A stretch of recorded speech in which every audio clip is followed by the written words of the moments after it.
dan and had a little walk. Berarti di sini dia tidak ada kata koma yang memisahkan. Sedangkan kalau ada I went out of my room, had a little walk and took some picture. Berarti di sini ada 3, makanya di sini ada tanda koma yang harus diikutkan. Itu penggunaan tanda koma dan kalimat dan. Jelas di sini?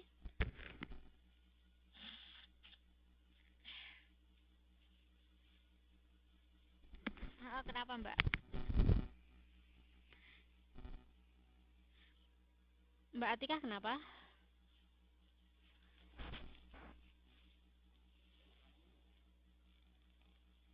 Bisa pakai N 2 kali. Oh, di sini. Ini salah ini. I went out of. Ini diulangi. I went out of my room, had a little walk, and took some picture. N-nya cuma 1 di paling belakang.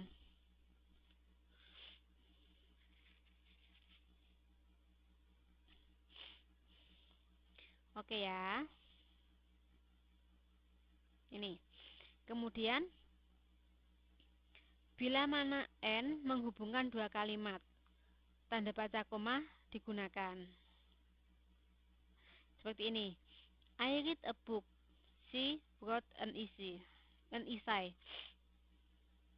Berarti kan di sini dia ada. Kenapa dia dihubungkan dengan titik? Karena dia 2 kalimat yang berbeda, yaitu I read a book. Berarti dia kan sudah kalimat lengkap kan? Ada subjek, ada to be, ada verb, ada to be, ada objek ya di sini. Di sini juga she wrote an essay, berarti an essay. Berarti kan dia ada subjek, ada verbnya juga. Berarti di sini 2 kalimat ini sudah merupakan kalimat lengkap. Jadi dia makanya harus dipisah dengan tanda titik. Kalau dia dikasih tanda koma, itu mah justru dia akhirnya penulisan seperti ini salah. Kecuali kalau kayak ini, she read a book, and she wrote an essay. Berarti kan dia an essay. Berarti kan di sini dia dihubungkan dengan koma di sini. Karena dia ada n di sini, yang menyebabkan dia bisa dikasih koma di akhir kalimat pertama.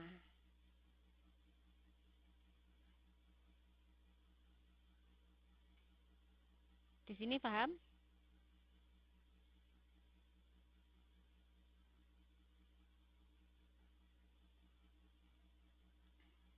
Ada pertanyaan kah? Oke, paham.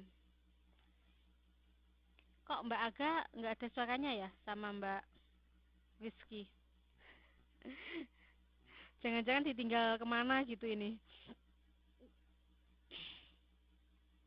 Oh ya kan? Ya ini ya, yuk siapa ini ya?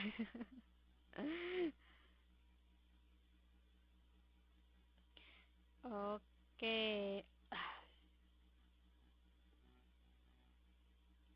Kemudian yang B, ini saya ngambil beberapa dari internet Mbak, untuk penjelasan lebih dari yang di modul. Nanti Mbak Winayunya bisa belajar dari modul dan juga bisa belajar dari sini untuk tambahan. Kemudian yang B itu dia menghubungkan gagasan dengan but dan or.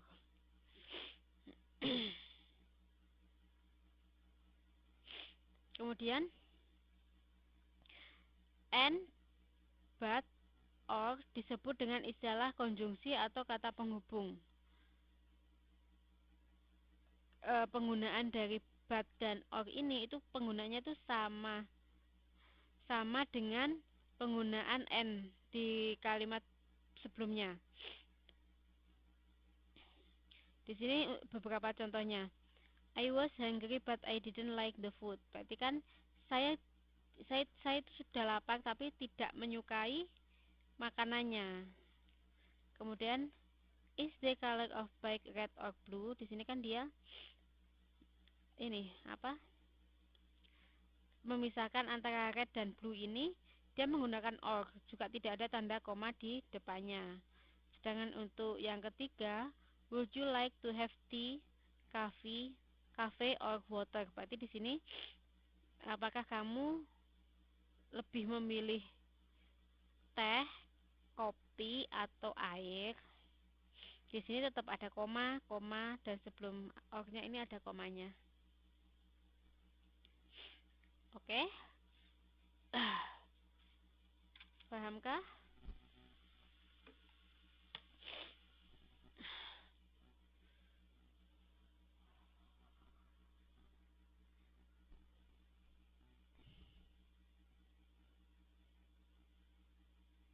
Boleh. Would you like to drink? Boleh. Masih nyambung.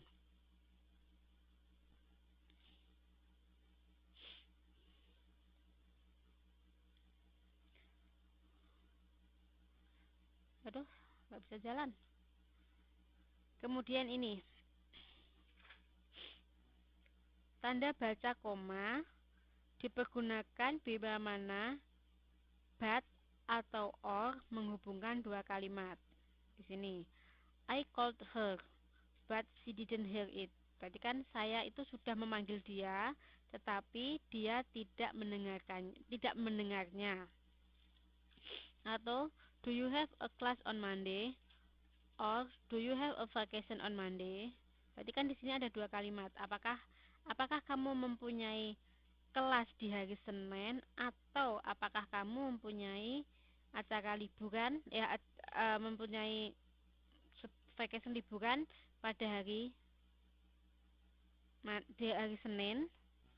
Itu makanya dia menggunakan ini, koma kemudian diikuti oleh but or no untuk menyambungkan dua kalimat.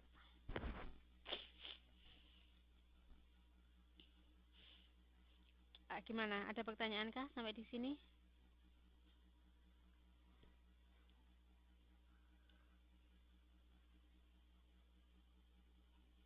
Dan jawab tadi cuma Mbak Atika sama Mbak. Oke. Kita lanjut.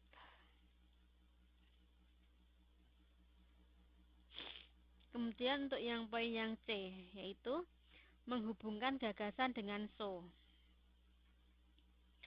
So,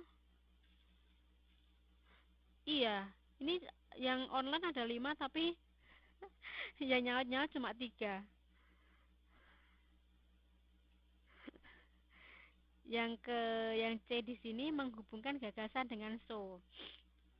Yang pertama, so dapat digunakan sebagai konjungsi. Kemudian penggunaan so didahului dengan koma. Ini akhirnya Mbak Aga mengeluarkan suaranya. Kemudian so menghubungkan gagasan dua klausa, mark independent, dan yang terakhir so menunjukkan hasil atau akibat. Di sini contohnya kan the wind was strong, so I shut the windows. Atau I studied hard, so I had very good mark. Berarti kan yang nomor 1 ada yang tahu nggak artinya apa? The wind was strong, so I shut the windows.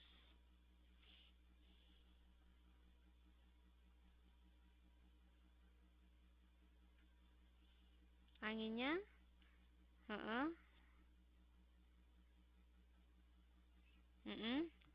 so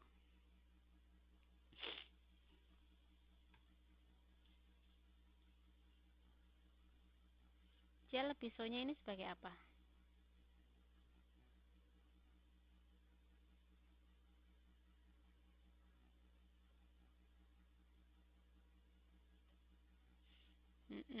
Berarti ini dia mengatakan apa? Karena anginnya itu keras, makanya dia menutup jendela. Sama juga Contoh yang kedua, I studied hard, so I had very good marks. Berarti kan aku sudah bekerja dengan keras, sehingga aku bisa mendapatkan nilai yang sangat bagus. Di sini kan karena dia mendapatkan nilai yang bagus sebagai hasil dari dia belajar dengan keras tadi.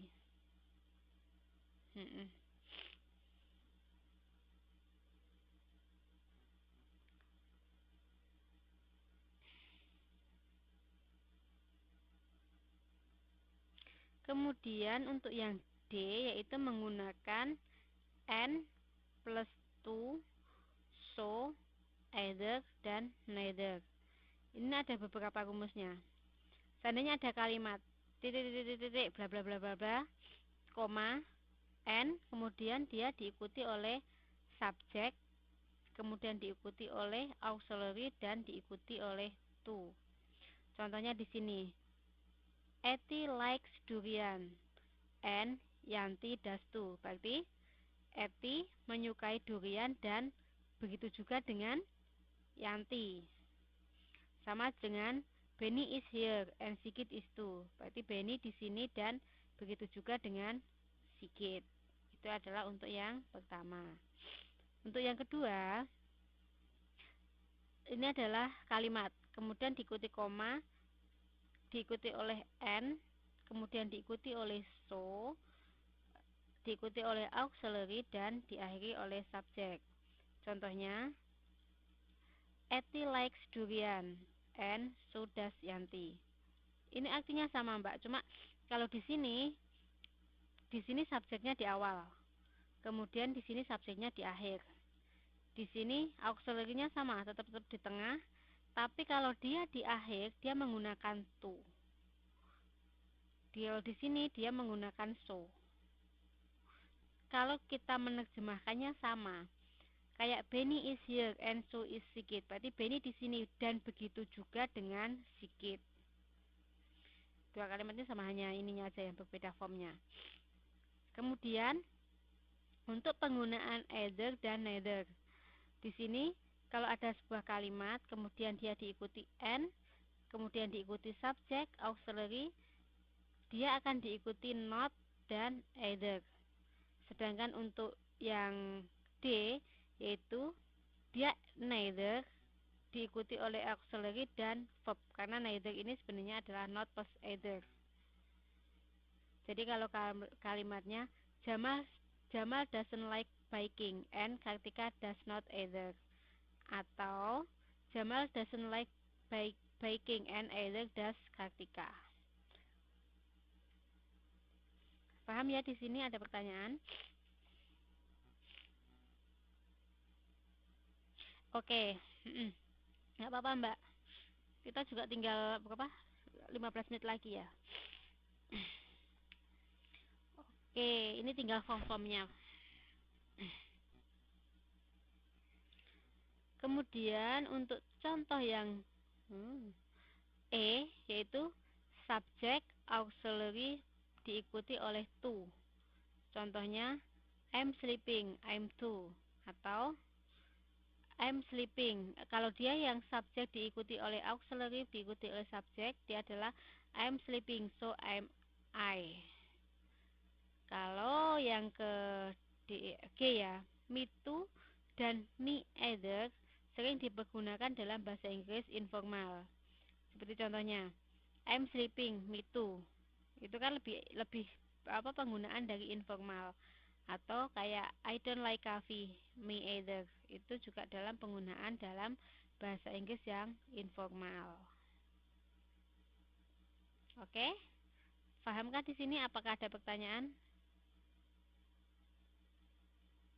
Kalau contohnya I like coffee, so do I.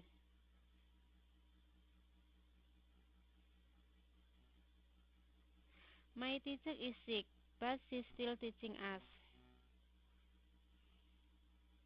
Sampai di sini benar. So the student us.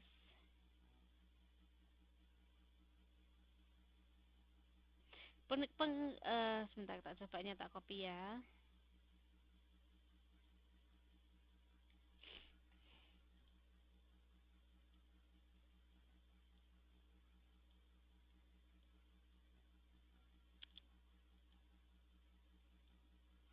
Kok nggak bisa ya?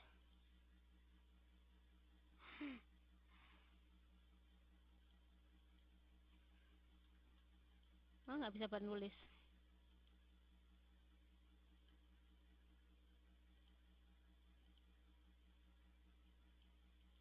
Nggak bisa. Sebenarnya mau tak tulis di sini sih. Ini nih. Ini kan soalnya ya. Sebentar.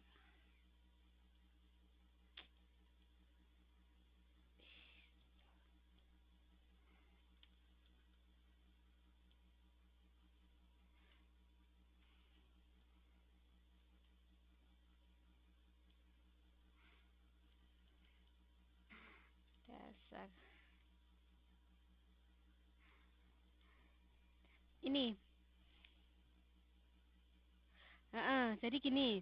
My teacher is sick, but she still teaching us. Ini benar-benar, Mbak. Ini untuk kalimat ini. So, the student asked her to drink the medicine. Bisa, penggunaan kalimat ini bisa. Tapi ada beberapa yang kemarin yang waktu writing itu yang sempat tak benerin ya. Kalau setelah titik itu harus ada spasi. Sebentar tak kelihatan sih.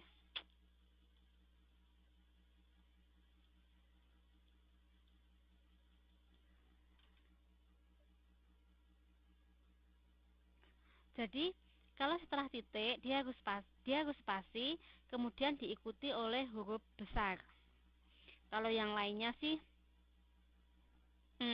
nggak apa-apa. Kemudian untuk penggunaan kata I, kenapa tuh ya ini nggak bisa?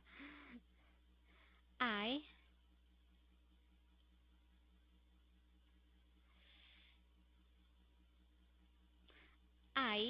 saya itu dimanapun dia berada, dia harus dalam bentuk besar. Dimanapun dia nggak harus seandainya kan kalau seandainya kita pakai si gitu kan ya, si kan kalau seandainya di awal kalimat kita memang harus menggunakan huruf besar, tapi nanti kalau seandainya dia di tengah, S-nya kan dia akan berubah menjadi huruf kecil. Tapi kalau I, dimanapun dia berada, dia harus tetap dalam huruf besar seperti katanya Mbak Aga. Ini I harus pakai huruf besar. Tapi setelah kata koma itu nggak pakai huruf besar, tetap huruf kecil. Kecuali I lo ya. My nggak. M-nya ini kalau seandainya dia di awal kalimat, dia tetap huruf besar. Tapi kalau di tengah, dia akan berubah menjadi M-nya kecil. Oke. Paham ya? Ada pertanyaan yang lain kah yang kayak gini? I'm sleepy. So am I. I-nya di sini kan juga dipakai huruf besar kan di sini, walaupun dia di akhir kalimat.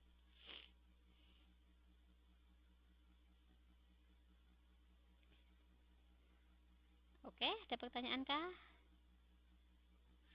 Kalau enggak, kita lanjut. Kemudian yang E menggunakan struktur paralel, yaitu kalau contoh yang pertama nomina and nomina, berarti Jamal and Yanti are studying Arabic. Berarti kan di sini dia menyebutkan Jamal dan Yanti, dua orang di sini.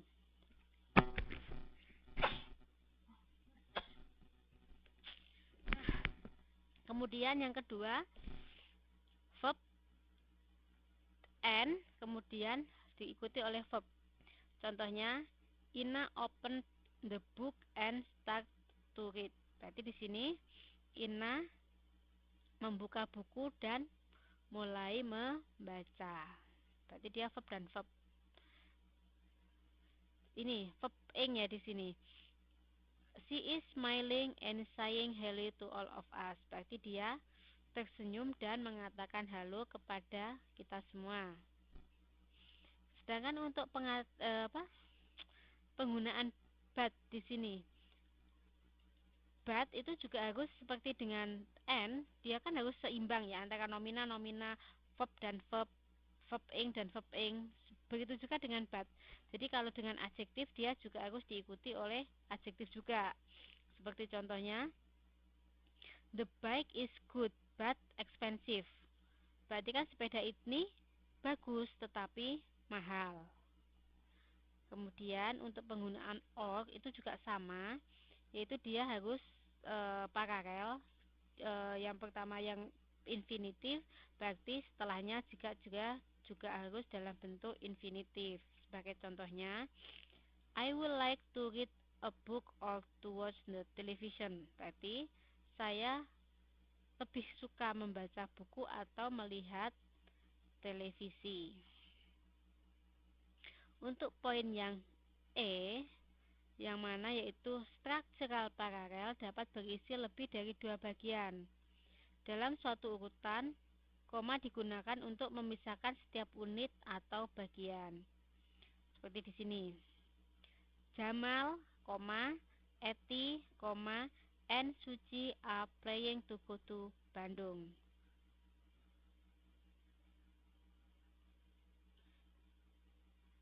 Planning ini ya, bukan playing ya.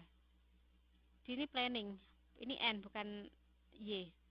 Jadi Jamal, Eti, dan Suci merencanakan untuk pergi ke Bandung. Kemudian Suci went to library, collected some book and did a lot of reading. Berarti Suci pergi ke perpustakaan, mengoleksi beberapa buku dan membaca dan membaca. Oke, ada pertanyaan kah di sini?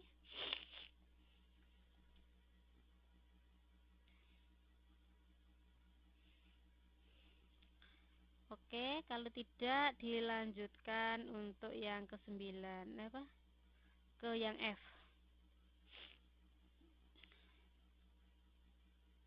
Yang ke F yaitu menggunakan konjungsi berpasangan.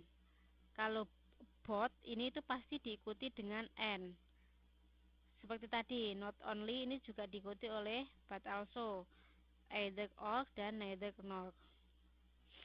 Yang pertama,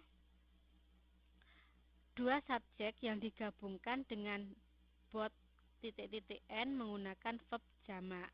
Berarti di sini, both my father and my mother are here. Berarti kan keduanya. Keduanya berarti kalau dua itu kan kedua-duanya itu kan berarti dia akan diikuti dengan menggunakan verbnya kan pasti akan jamak. Itu pasti kalau both.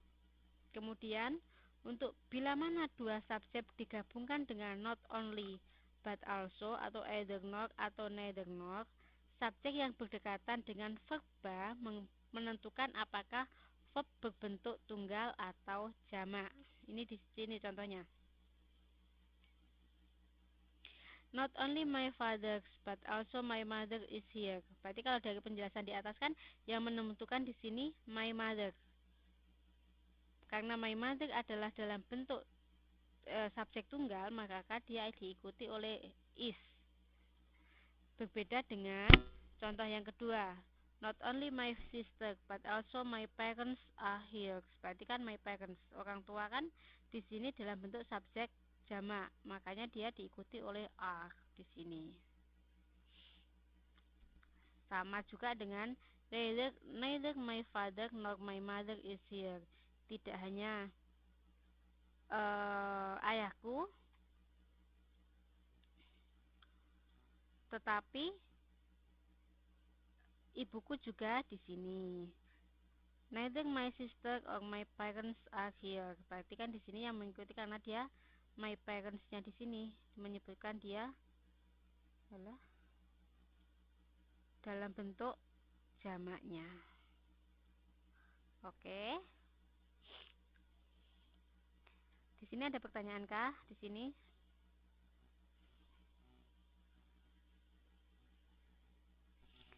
Oke, kalau enggak kita lanjutkan untuk slide terakhir ini.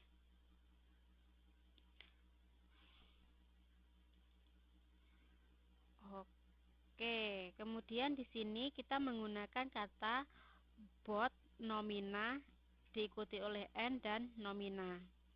Contohnya, I spend both time and money to accomplish the objective. Berarti kan dia I spend both time dan money. Berarti dia menyebutkan dua hal ini, antara waktu dan uang, untuk melengkapi objek ini. Kemudian untuk not only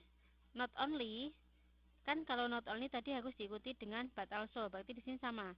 Not only verba but also dan diikuti lagi dengan verba, yaitu this morning I not only had a good breakfast but also made important decision. Berarti kalau diartikan, pagi ini aku tidak hanya mempunyai sarapan yang baik, tetapi juga membuat keputusan yang sangat penting. Di sini kemarin ada yang nulis, aku lupa waktu yang writing itu, not only titik-titik dan but I also, nggak boleh mbak ya. Di sini I-nya ditaruh di tengah antara but dan also, di sini nggak boleh. Jadi ini langsung but also-nya digabung. Oke.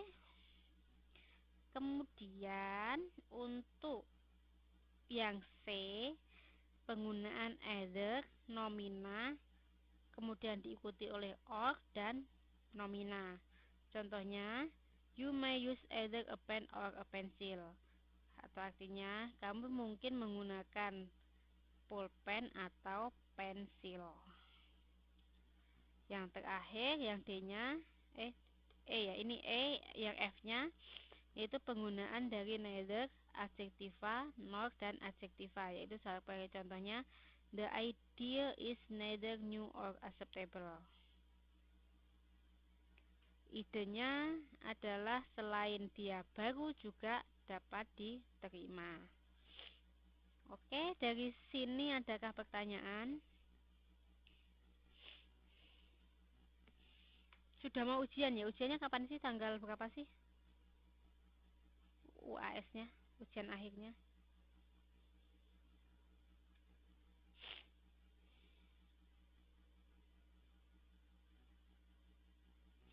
Tanggal 4 dan 11 Mei ya.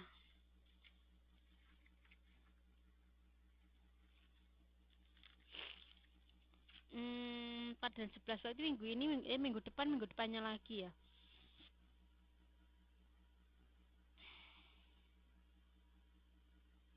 Oke. Semangat buat ujiannya. Tutonya sudah selesai.